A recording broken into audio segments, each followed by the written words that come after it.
Curriculum মুভমেন্টের যে নানা স্তর ছিল, আসলে কারিকুলাম যখন গ্রহণ করা হচ্ছিল 2020 সাল থেকে, তখনই আমরা কিছু মানুষ কথা বলা শুরু করেছিলাম।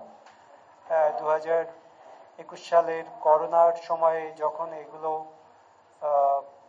পাইলটিং চলছিল, কারিকুলাম আদৌ এটা ভালো কিনা, যখন সারা দেশ স্থবির, স্কুল কলেজ সব বন্ধ, তার মধ্যে তারা কারিকুলামের পাইলটিং করছে। এবং তখন আমরা ওয়েবিনার আয়োজন করছি, আমি, কামরুল হাসান মামুন, ফাহমিদুল হক সহ আরো অনেকে, এবং যারা বলছি যে এই কারিকুলাম দিয়ে যেটা করা হচ্ছে সেটা আসলে কি এবং সেটার মাধ্যমে কি করা হবে। তখন পর্যন্ত কারিকুলামের সব দিক আমাদের কাছে স্পষ্ট না, কিন্তু পত্রপত্রিকায় যা এসেছিল তার ভিত্তিতেই আমরা বলছিলাম যে এই কারিকুলাম দিয়ে আসলে পতিত সাধারণ ধারের শিক্ষা মধ্য দিয়ে অভিভাবক এবং শিক্ষকদের প্রচেষ্টায়, শিক্ষার্থীদের চেষ্টায় যেটুকু বের হয়ে আসছিল সেটার সুযোগও শেষ করা হবে। এটা ছিল আমাদের সেই সময়ের ভাবনা। এবং যখন কারিকুলাম ইমপ্লিমেন্ট করা হলো 2022 গেল এবং 2023-এ, তখন আসলে গার্ডিয়ানরা প্রথমে তো আর বুঝতে পারেন নাই যে কি সর্বনাশ ঘটে গেছে।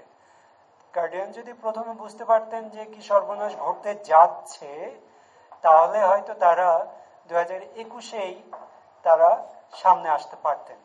এই যে কি সর্বনাশ ঘটতে যাচ্ছে, এইটা গার্ডিয়ানরা কেন বোঝে না, এটা খুবই খুবই গুরুত্বপূর্ণ একটা আলোচনা, কিংবা এটাই আলোচনা হওয়ার কথা, যে কেন সামনে যে ক্ষতিটা আমার করতে চাওয়া হচ্ছে, পরিকল্পনা করা হচ্ছে, তখন কেন আমি বুঝতে পারছি না।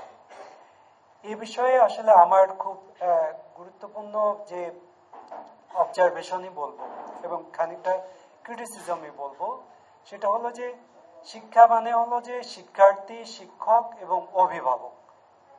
আর শিক্ষা ব্যবস্থা পরিচালনা করেন সেটা রাষ্ট্রের কর্তৃপক্ষ, সেটা অন্য জিনিস। তো একটা শিক্ষা ধারা যখন চাপিয়ে দেওয়া হয় কিংবা প্রণয়ন করা হয়, তখন শিক্ষার্থী তো সেই বিষয় নিয়ে ওয়াকিবহাল থাকে না, তার থাকার কথাও না যে আমি 1 কিংবা 2-তে কিংবা 5-এ পড়ি, আমি তো এটা বুঝবো না। অভিভাবকও সবাই যে শিক্ষা বুঝে সন্তান জন্ম দেন তা তো না। সুতরাং অধিকাংশ অভিভাবকই আসলে সে অর্থে শিক্ষা বুঝবেন না, এটাই স্বাভাবিক হওয়ার কথা। কিন্তু তাহলে শিক্ষা বুঝে কে? আমি বলবো যে এই 3টা অংশের মধ্যে সবচেয়ে যদি যে অংশটা বেশি বুঝেন তারা হলেন শিক্ষক। সেই শিক্ষক একেবারে প্রাথমিক থেকে শুরু করে উচ্চশিক্ষা পর্যায়ের শিক্ষক। সেই শিক্ষকের জায়গা থেকে ক্রিয়াগুলো আসলে কেমন হয় শিক্ষার যখন কোনো পদক্ষেপ হাজির করা হয়, আমরা দেখব যে এই জায়গাটা খুব হতাশাজনক। আমরা আমাদের শিক্ষক সমাজ, যাদেরকে আমরা খুব সম্মান করি, শ্রদ্ধা করি কিংবা মান্য করি, তাদের আদেশ উপদেশ শুনি, কিংবা নানা প্রয়োজনে বিপদে আপদে যাদেরকে ডাকি, আমাদের এই শিক্ষক সমাজের ভূমিকা স্বাধীনতার পর থেকে যেটা হয়েছে সেটা হলো যে মানবাধিকার, গণতন্ত্র, সাম্য, বিভিন্ন শ্রেণী পেশার মানুষের অধিকার আদায়, রক্ষা, এইখানে যতখানি ভোকাল, শিক্ষার ক্ষেত্রে ওইভাবে আসলে ভোকাল কিংবা ওইভাবে সাংগঠনিক তৎপরতার মধ্যে আমরা শিক্ষক সমাজকে পাইনি। এইটা আসলে আমাদের শিক্ষাকে এই ধরনের পতিত অবস্থায় নিয়ে যাওয়ার ক্ষেত্রে প্রধান কারণ বলে আমি মনে করি।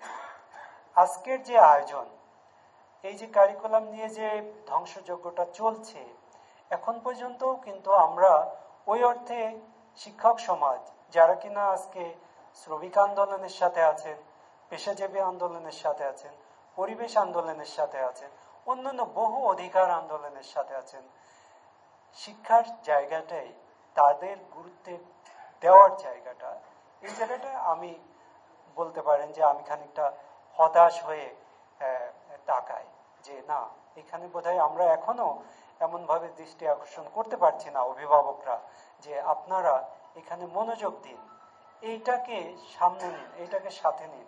শিক্ষা আপনারই সেক্টর, এবং শিক্ষা ধ্বংসের মাধ্যমেই 50 বছরের বাংলাদেশকে আমি বলবো যে ধ্বংস করে দেওয়া হয়েছে, কমপ্লিটলি ধ্বংস করে দেওয়া হয়েছে। এবং আমরা একটা ধ্বংসপ্রাপ্ত দেশের মধ্যে কথা বলছি। আমরা জানি না এই কারিকুলাম যেটা বাস্তবায়ন হচ্ছে, ধ্বংসযোগ্য চলছে, এটা দিয়ে আমাদের বাচ্চাদের রক্ষা করতে পারবো কিনা। কিন্তু আমার বাচ্চা যেহেতু ধ্বংস হচ্ছে, প্রাণী হিসাবে প্রাণীর ধর্ম হলো চিৎকার করা। সুতরাং আমরা যারা মুসলিম অভিভাবক আছি, এই চিৎকার থামবে না, আমরা চিৎকার করে যাব ইনশাল্লাহ। আমরা একসময় জয়ী হব। ধন্যবাদ সবাইকে।